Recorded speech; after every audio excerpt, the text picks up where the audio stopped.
All right. Well, folks are starting to flow in. Thank you all for coming. We're just going to give this a few seconds so everybody can get seated, get comfortable, cup of coffee, lunch, whatever you might have.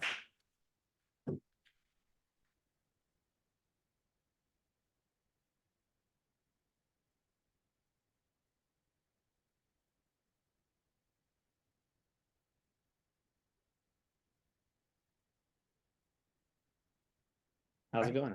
I think we're close to a plurality here, so very good. David, why don't you kick it off? Sure, appreciate it. So, hey everybody, thanks for coming to the webinar. We've got a cool conversation planned for today, and that's really the point of what we want to accomplish today is really inspire a conversation. So the name of the webinar, as you're aware, is When is AI Okay? So you've probably noticed that we're talking about AI a lot these days, right? Even within SAMPS, I think within the industry, AI is a really hot topic. And if you ask why, it's because it's just if it hasn't already fundamentally changed everything, it's probably going to, right? And when something is that powerful and that to some extent unfamiliar and new, it's really important to stay on top of it. So we're all practitioners, right? We want to be the best versions of ourselves that we can be personally and professionally. We also happen to be practitioners in a really innovative industry, right? This is an industry that's leading the way in innovation and science and world-changing technologies, and AI being similar, being such a world-changing technology, it's really our responsibility to stay on top of it as much as we can, right? So this conversation of when is AI okay, there's a few components to that, and we'll talk about that as we lead into the main part of the webinar. But the subject for this webinar was actually inspired by a conversation we were having at the SAMPS event in Boston this past December.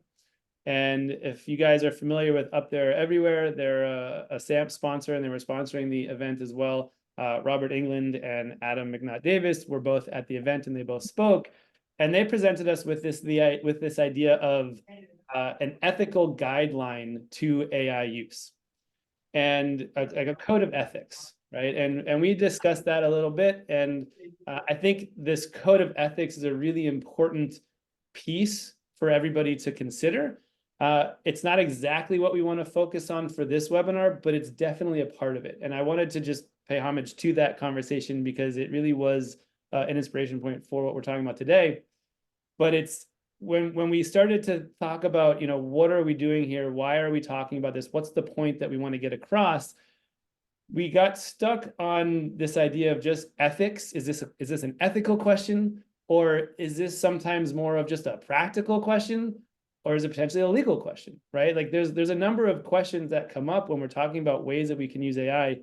But ultimately, what we want to do is go through some ideas and really inspire a conversation around these topics so that you guys can go home and take these ideas and come up with your own ideas and have a framework for how to think about these ways of using AI in our everyday life in a way that's going to change probably everything that we do in the relatively near future, and be able to think about it practically. So that's my intro to what we're talking about today. Yeah. So I think a lot of what David covered there really gets to the idea that we have gone so deep into what could we do, right, with generative AI, what's possible. We haven't often stopped to think about what should we do. And that's a really critical part of the equation, even when we talk about innovation within the space. Innovation doesn't necessarily happen in a complete white field. In fact, it's very hard to innovate if the possibilities are endless.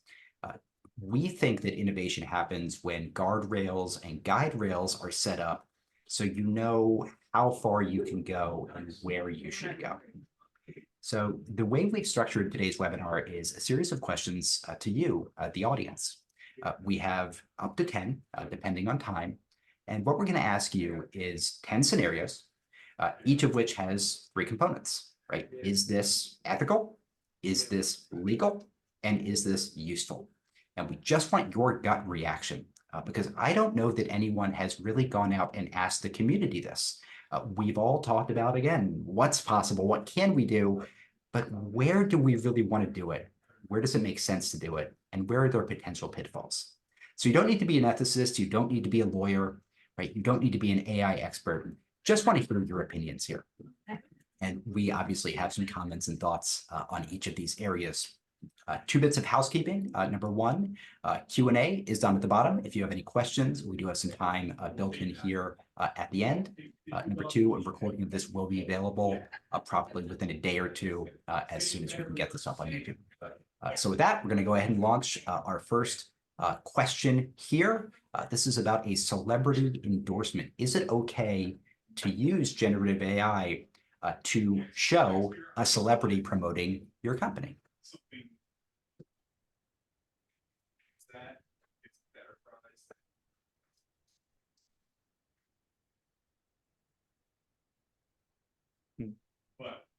I can't vote. Yeah, we're not allowed to vote, David. That's a real bummer.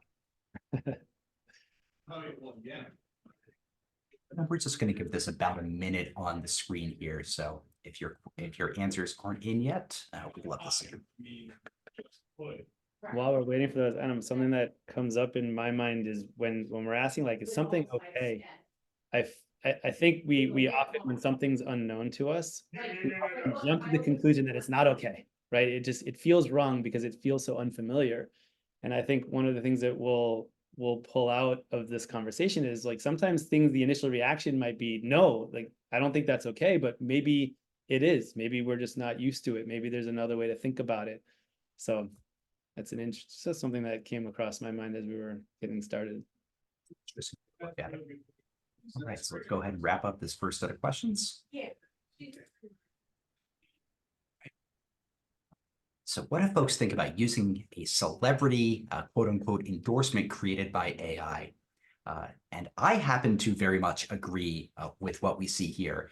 There are real ethical challenges anytime that we're using AI, I think, to create something that isn't real. And that is really the core, I think, of some of the big issues with generative AI. We're able to create scenarios that didn't actually happen in real life. I'm not surprised whatsoever to see an audience like this say, in general, it's really not okay to make something up, to put words in somebody's mouth. I think as well, it's completely reasonable to say there are real legal issues with that. Would it be useful, though? It would probably be pretty nice. People thought it actually useful, but not okay. Yeah. And David, you had an interesting note here, specifically about a living versus a dead celebrity, and there might also be a difference here. Yeah. So I think when this question is first asked, the immediate thought is, oh, well, a famous movie star or a famous singer, right? Like, personalities that we all know. And this has even come up, I think, the Actors Guild, where they were suing, I don't know who they were suing, but there was this whole class action lawsuit against people using their likenesses. So clearly that's what comes to mind. But what if it was somebody who was not alive anymore, right? Or potentially even somebody who's not even a real person, like there are other types of celebrity. And then you get into copyright with if it's a drawing. But let's say you wanted to use Albert Einstein, right? Would that have the same ethical component to it, or legal component, or somebody even older than that, right?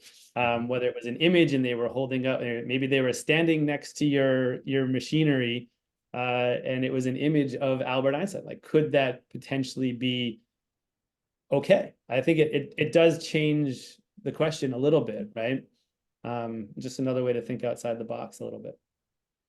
But again, is that possible, right? Could we do that with AI? The answer is absolutely yes, right? If you work with the models the right way, you could 1000% create an image of Albert Einstein holding whatever it is that you sell and smiling and pointing to it like an Instagram influencer. Should you? It doesn't feel like the community thinks that's okay, but again, living, dead, legal, not, these are the questions that we have to think about now that this technology is so entrenched in the industry. Yep. So moving on to a more potentially practical and real world application here, is it okay to use AI to, quote unquote, write a blog post for your website? Like, is that fine? And where are potentially the issues with doing that?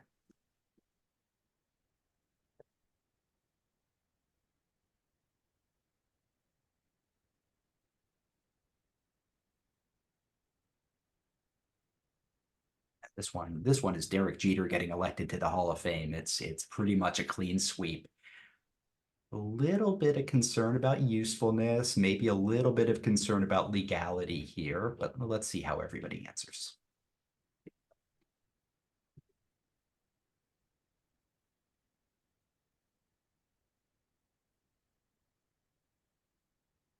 So you can actually see the polls as they're coming in. I can. Nice. Even running tally.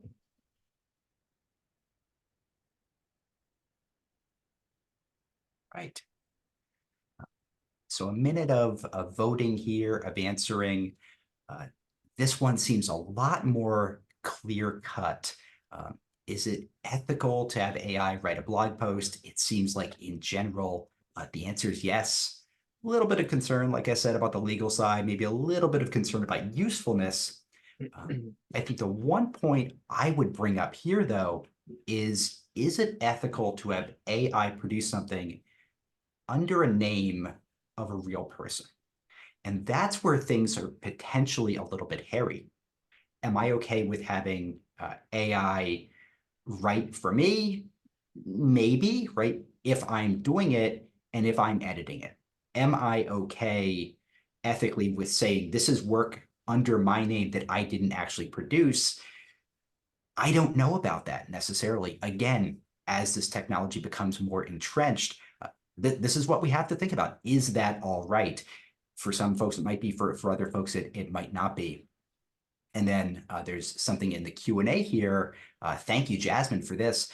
This really comes down to copywritten info, right?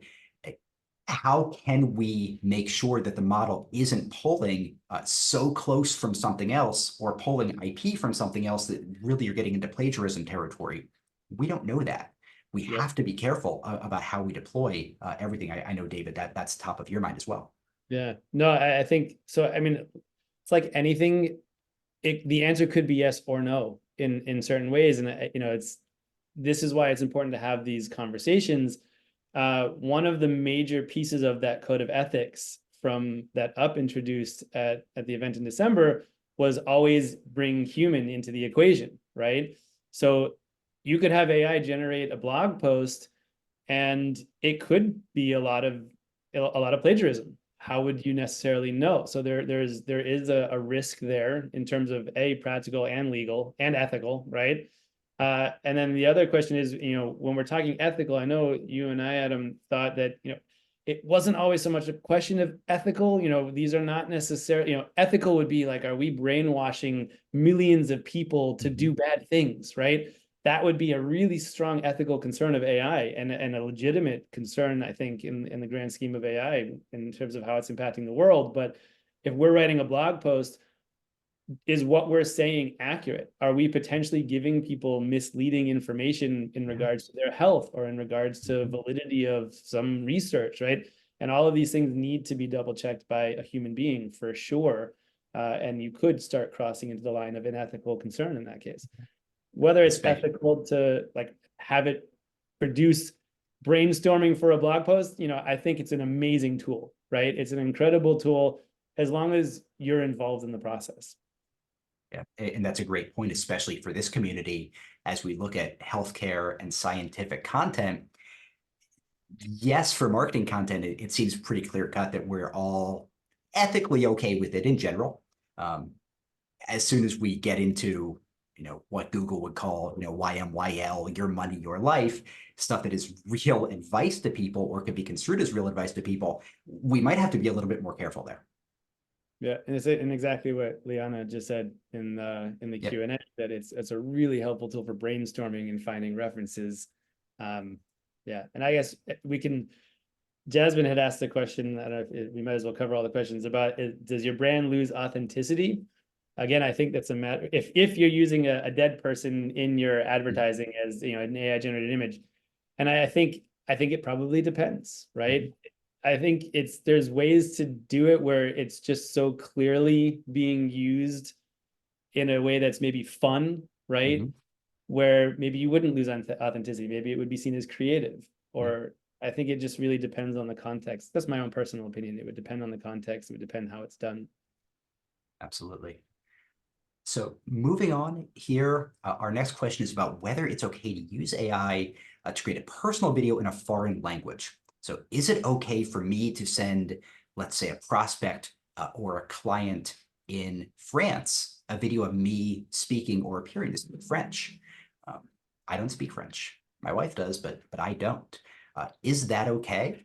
Are there potential issues, right, with setting those expectations? Is that something that's theoretically useful?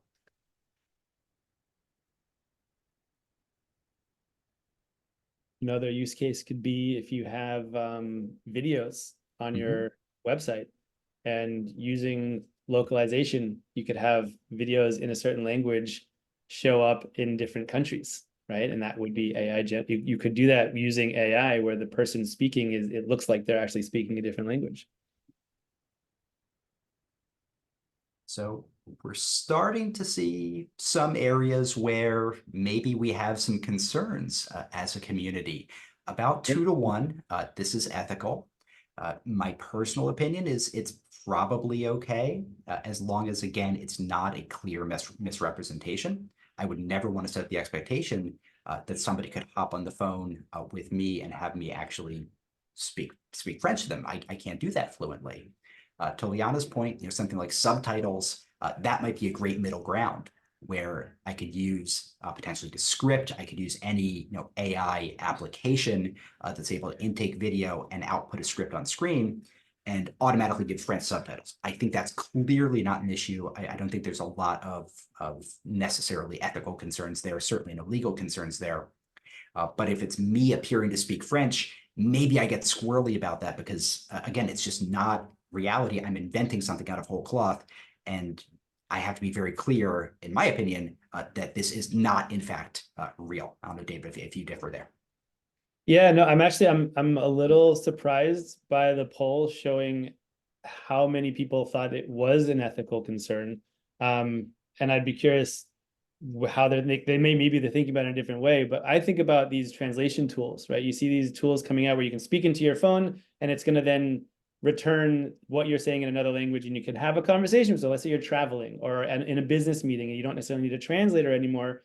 You speak that, and I don't necessarily see this as too far removed from that, right? Where I could be speaking and it could be showing me speaking in a different language. Now, how accurate would it be? Would you get different dialects and lingos down, and would it sound useful at that point? I think that could be a question, but the ethical question is interesting. Yeah. So next up, we want to take a previous question just one step further. We had asked before about writing a blog post. That is often relatively low barrier to entry, a little bit more flip in terms of content. But let's look at core website content, right? This is the stuff on your homepage, on your About Us page, on services pages, the meat of the site. Are we okay handing that over to AI, right? Is it the same ethical potential as a blog post? Maybe yes, maybe no. Is that going to be useful, right? We have a whole different set of voices and positioning and potential messaging concerns here.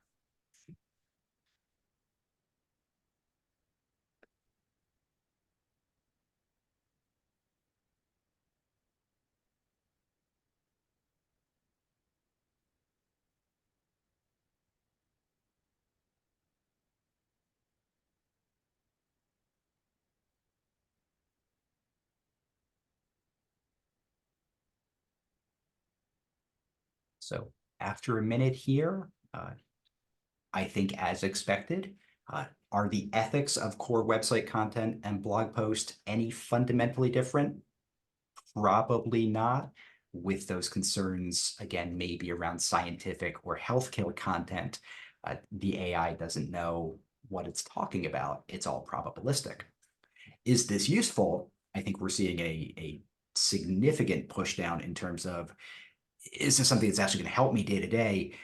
I would personally have real concerns writing core website content heavily with a tool like Jasper, a tool like ChatGPT, anything like that.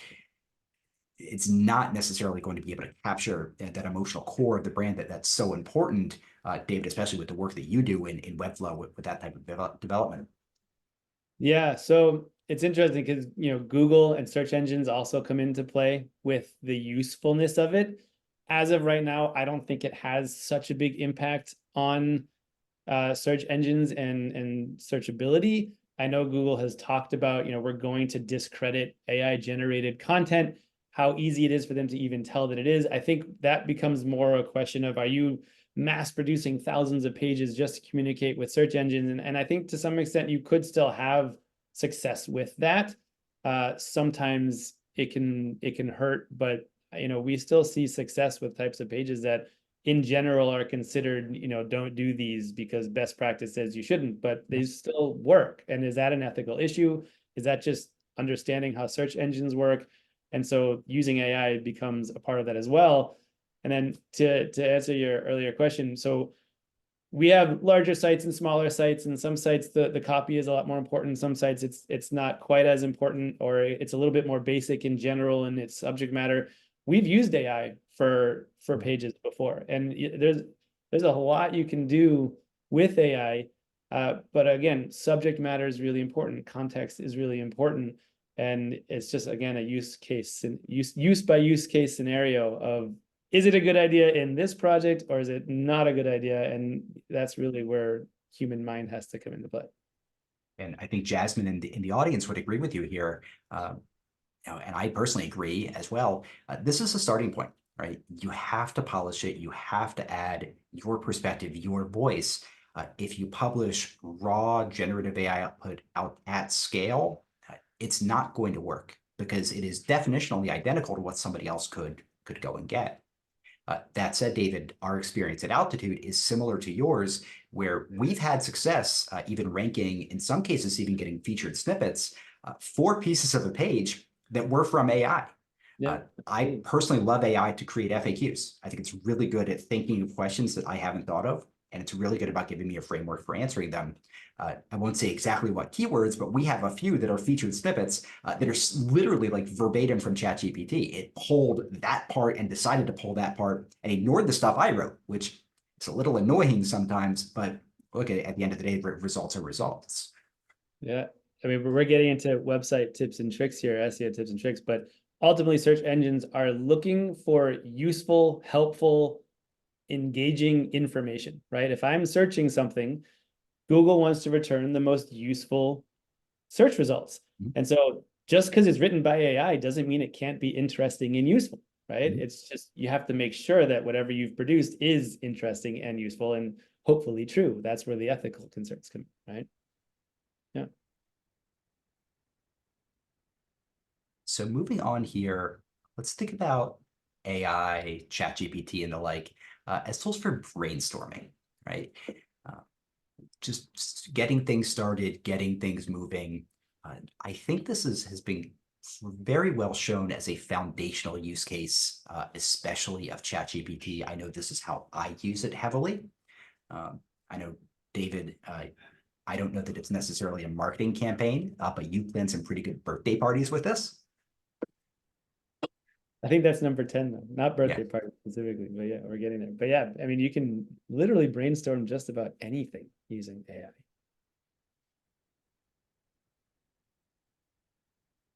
And this one here, clean sweep, right? Yeah. Is it ethical to ask an opinion of a robot or an intern or your boss? I don't think it's ever not okay to ask. It's all in the execution, as we've shown in some of the community opinions before. Is it useful?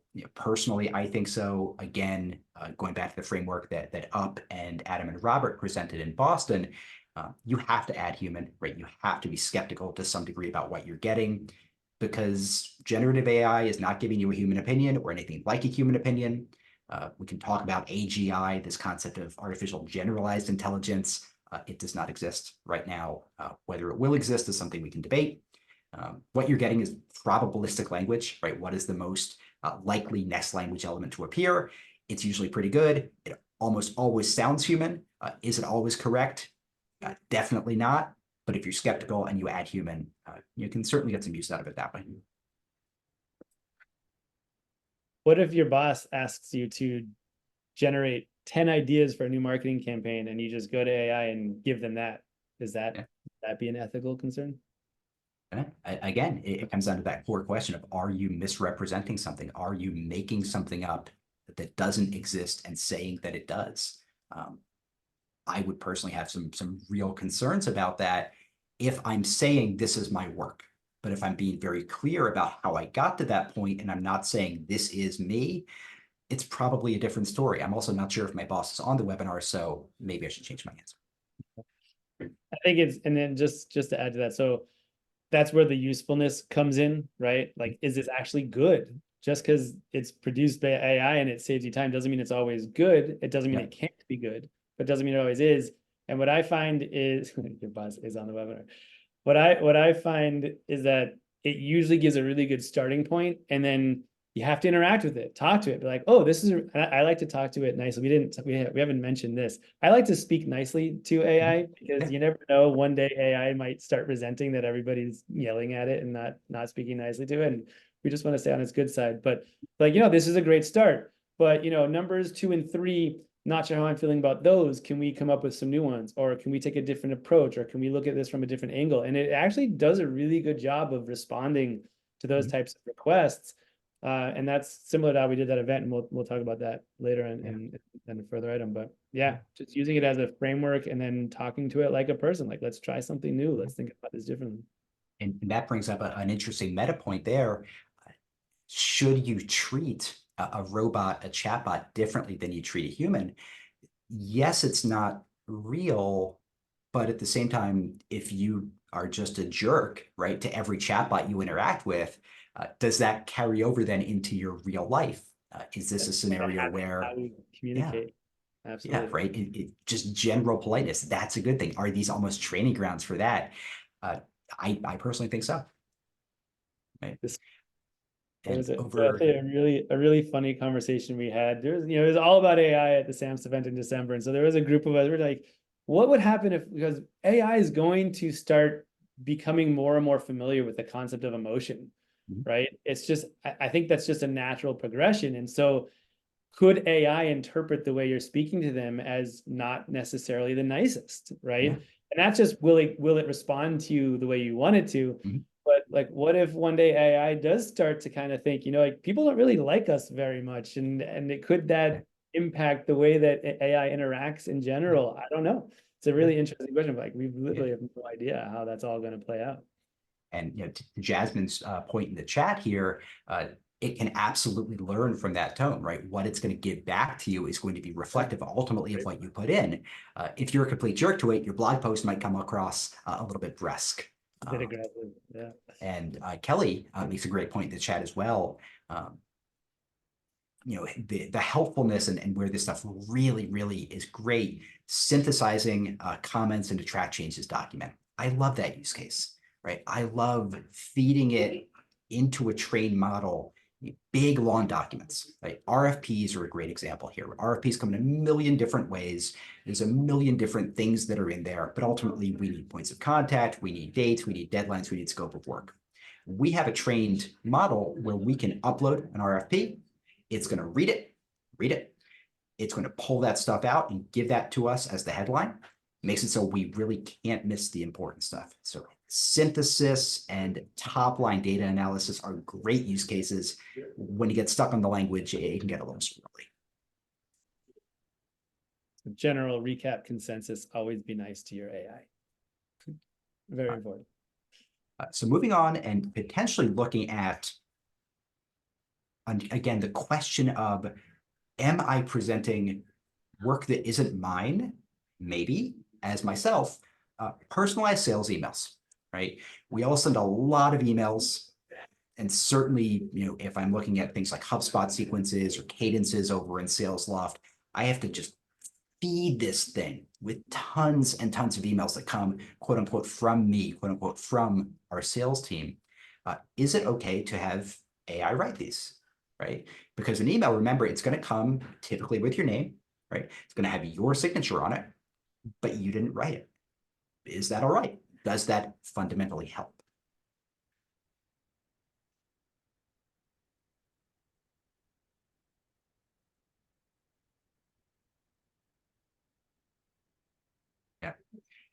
Well, we go here. Oh, Liana makes a good point, right? AI, is it a repository of human information? Not a friend.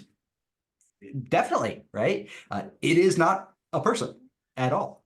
You're going to be nice, as Liana says in the chat, to your librarian. Do you have to be nice to a chatbot? I don't know the answer to that. But I know that I err toward basically the same way David does, which is please and thank you. And boy, that's great. But, and hopefully that's just for a lot of us a habit. Yeah, I think you hear oftentimes, if you're on a date with somebody and they're rude to the waiter, right? Like that says something about how they treat people that they don't think are important, right? And they might be nice to you because they're on the date, but how are they to every single person that they interact with on a daily basis? And so to some extent, again, it's personal opinion, I'm sure, but I think how we interact with something that we're having a very natural feeling conversation with could reflect how we would interact with others in a similar situation. Potentially, I could be wrong. So on the sales email side, no legal issues anybody can see. A little tiny bit of ethical, but not a lot there, right? It's probably almost expected at this point. I'd be very interested in what folks think about the usefulness. This is about a 50-50 split.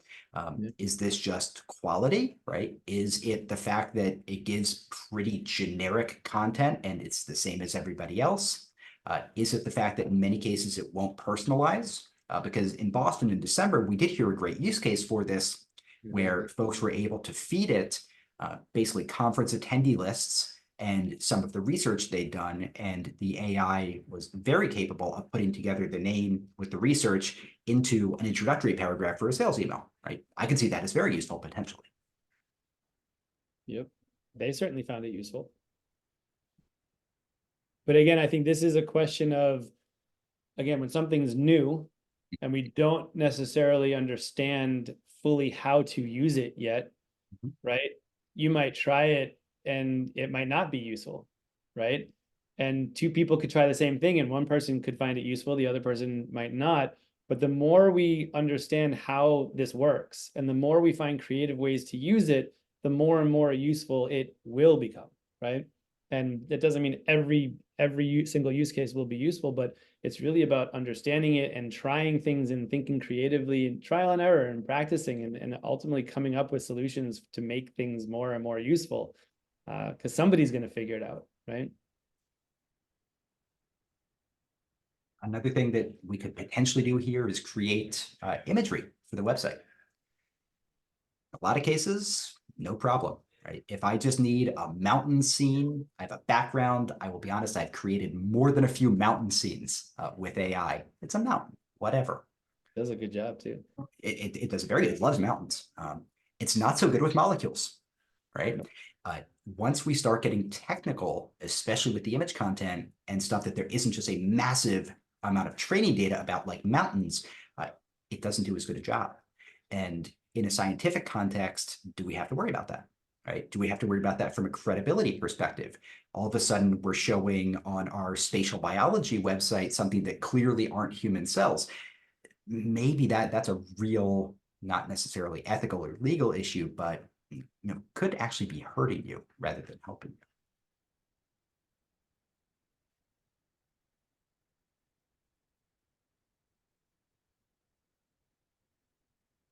So what do we have here from the community?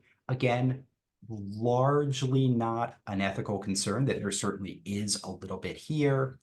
Legal concerns, I think this is a real one. This is where, even more so than writing, copyright things have surfaced.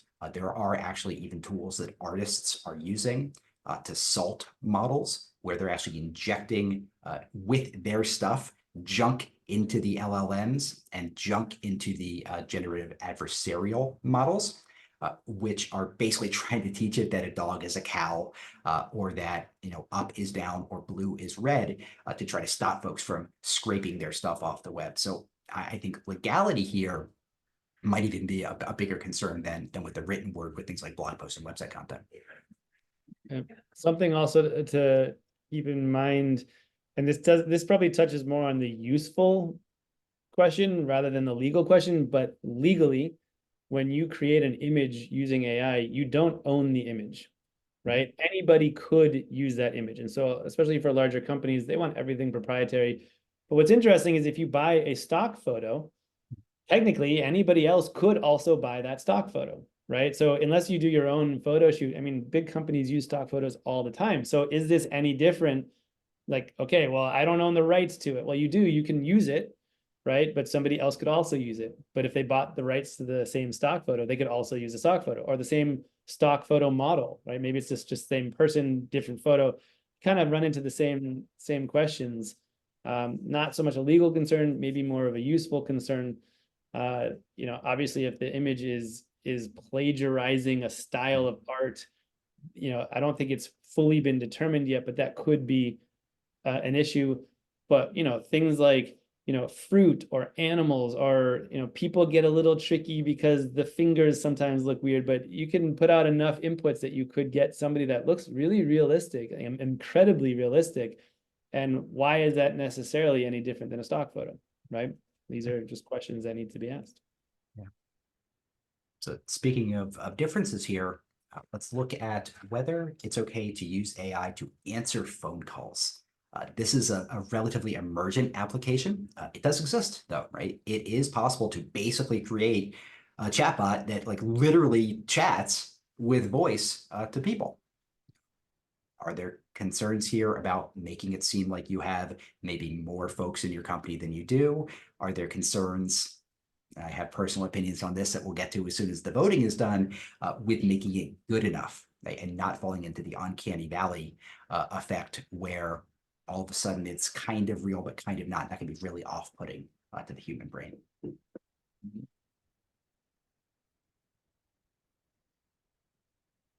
I heard a use case a while back, a pizza shop having a robot that answers the phone and takes your order, right? Seems relatively basic. Why is it any different than a chatbot? Yeah. Now, answering complex scientific questions around a really technical piece of equipment, potentially a different conversation. I think the attendees agree with you there, David. That is a very different conversation. Nobody likes this idea. Right? Nobody thinks. Wow. Yeah. That's interesting. That's surprising, actually. And look, right, are we there yet with the technology, with the natural language processing, and with the voice generation? I would very much agree here, right? I don't think it's there for something like a pizza shop. Sure. Would it be incredibly annoying, though, to be on the phone and all of a sudden be talking with something that tries to be human, but not really? I would have real problems with that. I know it's not something I would deploy in the next, at least couple of months, right? See, I would see, even if it, let's say it was as a receptionist, right? Someone that answers the phone and says, "Hi, how can I help you today? Who are you looking for?" You could program it to have certain questions and get certain information. Is that different than an automated machine that you get when you call most big companies, right? And it maybe would just actually be more enjoyable to talk to it. I don't know. You'd have to kind of come up with the right scripting. Yeah, that's an interesting point, right? It could pose certain issues. Yeah. Over from the chat, Jasmine here, she brings up a great point about Air Canada, right? I think that Air Canada basically had a chatbot make up a promotion. All of a sudden, they're getting sued or at least being held liable for the thing on your website. Right? In this case, it was a typing chatbot, not a talking chatbot. It said this, it was on your website, it was clearly your brand, and Air Canada said, well, that wasn't us. But I mean, I think we can all agree it probably is, right? We're all responsible for what we have to do with our brands. And Kelly makes a great point, right? As we get to folks who aren't digital natives, who might be an older generation, is this going to make sense necessarily the same way it does for those of us who've had smartphones since we were in high school or college? It's probably a very different world, and you can see where adoption might be slower, especially as we start talking about consumer applications here, anything that's in the wild. I think it's inevitable that eventually it's going to get harder and harder to even realize that you're speaking to an AI robot. It's going, I mean, how brand new is this? And you can already speak fluently with a text bot, right? The transition to voice is just, it's that, right? It's minimal, and it's going to get harder and harder to tell. And you already have bots that you can speak to, right? They just sound a little robotic, or they can't answer everything, but that's all going to evolve. So it'll be interesting to see how that all plays out. So moving on here, as we start to wrap up, these are our last two. Is it okay to use AI to write legal documents? Let's think about contracts, SLAs, other things like that. I have a pretty good thought about where things will land here with regard to the legality and the legal concerns, but I could be entirely wrong.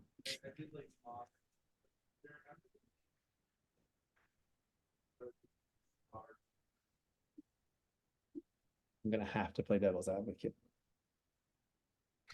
Can't help it.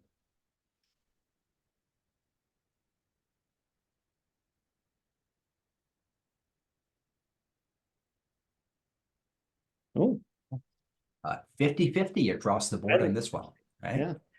Well, let's hear the devil's Okay, advocate the opinion, most David. 50-50 one we've had, actually. It is. So, yeah, I mean, I'm actually surprised. I thought people were, especially like legally, useful. When you talk about a legal document, you have to be so careful. I mean, that's why people pay lawyers so much money to do this stuff, because there's a lot of expertise that goes into it. If you say the wrong thing, if you put the wrong thing into your contract, somebody could get really hurt, whether financially or who knows what, right? And so I would have thought there'd be much more no's. However, at the same time, I'm actually a big advocate. And the first time this came up for us, my business partner says, like, why don't you just throw that into AI? I was like, no, I'm not going to treat AI like a lawyer. He's like, just try it. And what it was a questionnaire that was given to us about security protocols. It was a very legally oriented document, and it was like 16 pages long. And for us as a small team, we don't have high paid lawyers at our beck and call. Like, where do we even start, right? And putting it through section by section into AI not only gave us a really strong understanding of what it was actually asking, right? But also how to approach the answers. And so we were able to come up with these security protocols and answer the questions. And just over time, it still took a few hours to really go through everything, but that would have been impossible without that. It would have been tons and tons of research, thousands of dollars with attorneys, and we were able to understand what it was asking and come up with answers based on how we actually manage all of our softwares and data storage questions.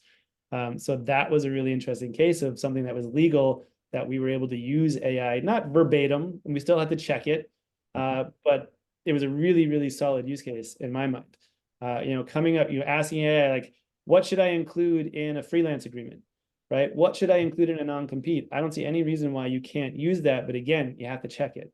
You have to make sure, and running it by an attorney probably wouldn't hurt either. But I do see a really valid use case for that. Absolutely. And over from the chat, right? Is this coming from a starting point? Is it coming from a template? There are a lot of legal type documents that are pretty well templatized, right? Is that okay? Is something where really all you're doing is filling in some pieces, or ultimately entering what you have and checking it the way you did? Yeah, right. That starts to feel okay. And as Annabelle notes, it's fine until you end up in court. So again, like Up said, Robert and Adam over there, always add human. In this case, when you get scared, probably add lawyer, which is not always the funniest or best statement to make. Last piece here, number 10, let's talk about team building events. So is it okay to use AI to plan team building events? This one's actually a little bit trickier as we started thinking about this than you might assume. It seems very low stakes, but is it? I don't know the answer to that. But I do know your personal team building event was great. I've been trying to get that story for a while here. Team building-ish. Team building-ish. Actually, technically it was, yeah.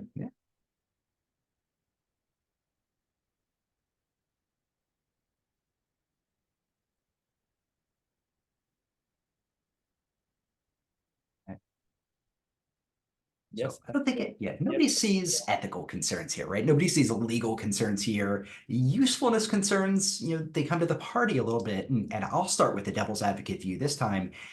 As I look at team building is inherently human, and team building is inherently personal. And I think if there's a place where AI falls flat, it's human and personal. So is it okay to do it? Sure. Like it's totally fine to ask for, potential things that you can do. Is it going to be good enough that I would be willing to take the folks in this room out here and go on an activity that was planned by AI without input from them, without knowing who they are and what they want out of this? I don't know, but it does a really good job though sometimes, right? Yeah. So, okay. So here's the story. We were planning a birthday party for our 9-year-old daughters. It was their 9-year-old's birthday party. And they were going to have, there was 3 of them. So 12 of their friends were going to be over. So there was going to be 15 kids, all around 8 or 9 years old. And they really wanted an escape room, but we weren't going to take everybody to a real professional escape room. We were going to design one and build it in our basement. Where do you even start, right? So we knew the theme, we knew what we wanted to accomplish, we knew we wanted to break everybody up into teams, and we prompted AI. We said we want to have a escape room designed for 9-year-olds. We want the theme to be Enchanted Forest, and we'd like it to break them up into 3 teams of 5 people each, where each one solves different puzzles in each room. Each room will have a theme, et cetera, et cetera, et cetera. And it spit out an entire escape room. Now we looked at some of them. Some of the rooms were great. Some of the rooms not so great. We said, okay, we love this one. This one, let's try that one again, right? Come up with a different idea, or the puzzles seem too similar. So how can we evolve that? And ultimately we had some ideas that we had to input ourselves, but it was an amazing starting point. And I bring that up because escape rooms are kind of team building, right? You could certainly do an escape room team building exercise, but I think, AI is going to help you come up with ideas that you just wouldn't have thought of otherwise. Or if you just don't even know where to start, right? Like AI, I have we're a team of marketing executives. Here's our age range. Here's how long we've known each other. Like you can give it all sorts of really interesting information and potentially helpful to coming up with the right ideas and see what it comes back with, right? This is why we want to do this. This is what we're trying to accomplish. This is how long we're going to be. This is a 3-day retreat, or this is a 2-hour activity, or we've known each other for 20 years, or this is a team of brand new people who've never met each other before.